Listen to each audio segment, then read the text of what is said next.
Hello friends, welcome to Mahipal Reddy's GK House. Myself Prithviraj Reddy. Today we are going to discuss the current affairs with MCQs.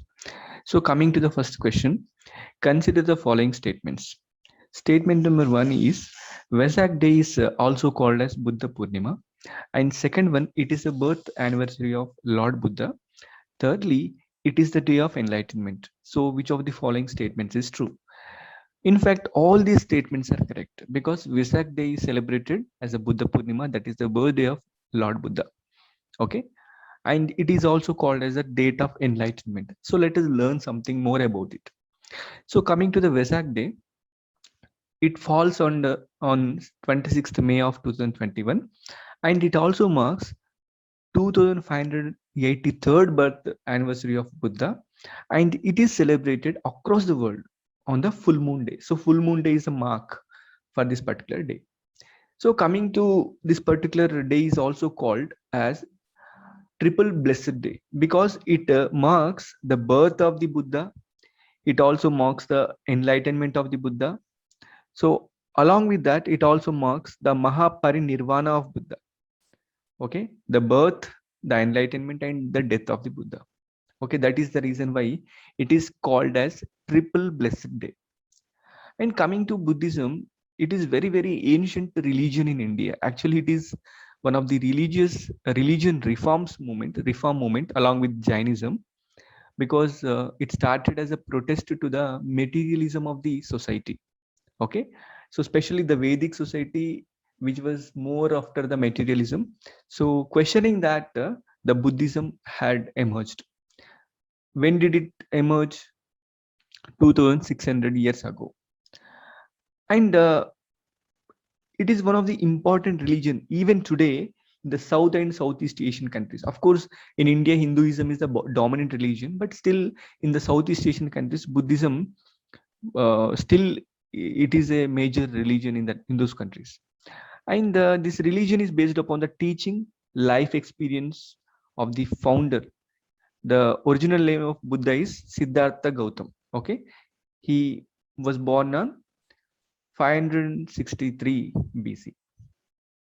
And this Buddhism talked about four important noble truths. Everyone has to remember and everyone has to follow this particular thing, that the suffering is the essence of the world. The dukkha is the essence of the world, because where there is a desire, there will be a suffering. Every suffering has a cause that is called samudya. Suffering could be extinguished by nirodha, and it can be achieved by Ashtanga Marga. So Buddhism had preached Ashtanga Marga in order to reach the salvation. So salvation is nothing but it is a state of no desire. Okay. And coming to the next question, Unite Aware is a mobile technology platform which will be launched by India for which of the following forces? So one is CRPF, second one is BSF, third one is CISF, and fourth one is United Nations Peacekeepers. The answer would be United Nations Peacekeepers. How it is so? Let us discuss. Actually, a new app is going to be launched by India that is called Unite Aware, and it is going to be launched for the UN Peacekeepers, because India is one of the major contributors of the United Nations peacekeepers. Okay, so when it will be launched, it will be launched in the August 2021. It is a time when the India will be leading this particular United Nations Security Council. So it is the time. Presently, it is led by China. So what is the utility of this particular technological platform? It helps the peacekeepers to increase the situational awareness, because they will be scaling, they will be going through a lot of hard terrain. So that information should be conveyed to them so that they can take some good precautions in order to save their lives. Okay, this is the platform which can help the peacekeepers out.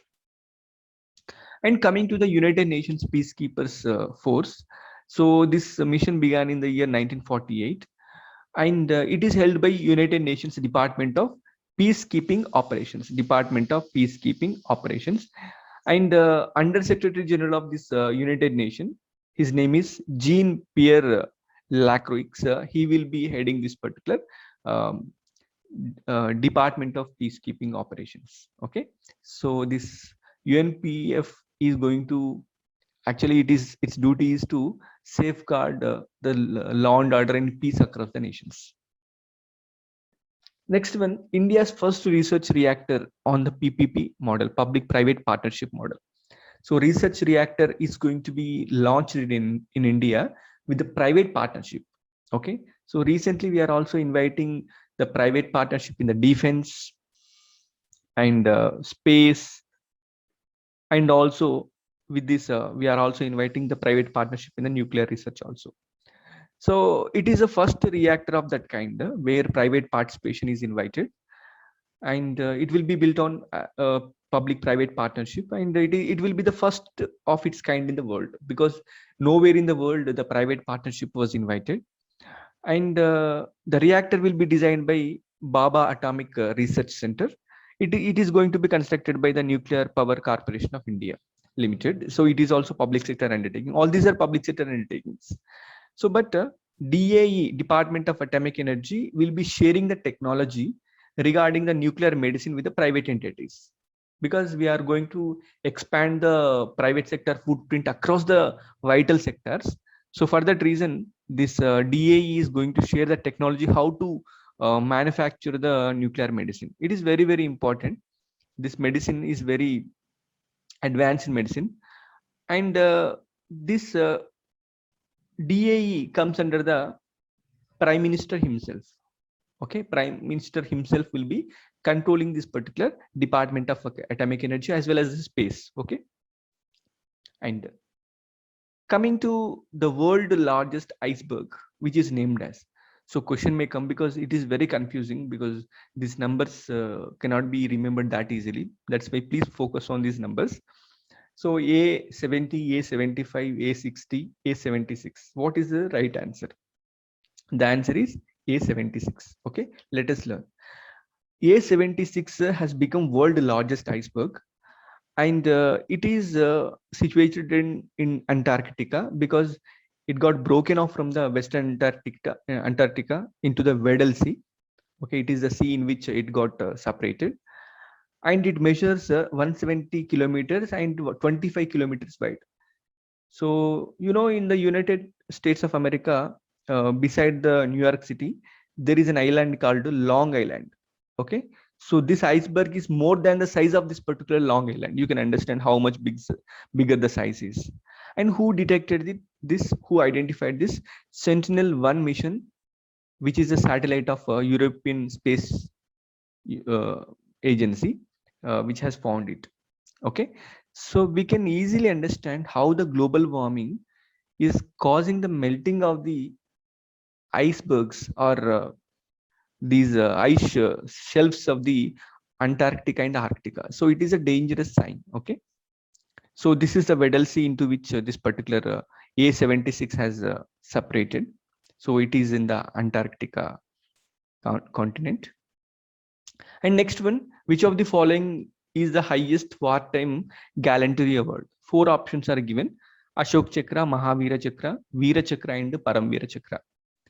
So answer is, actually, if you can easily eliminate Ashok Chakra, which is given in the peace time, and remaining three are given in the wartime. These are the wartime gallantry awards.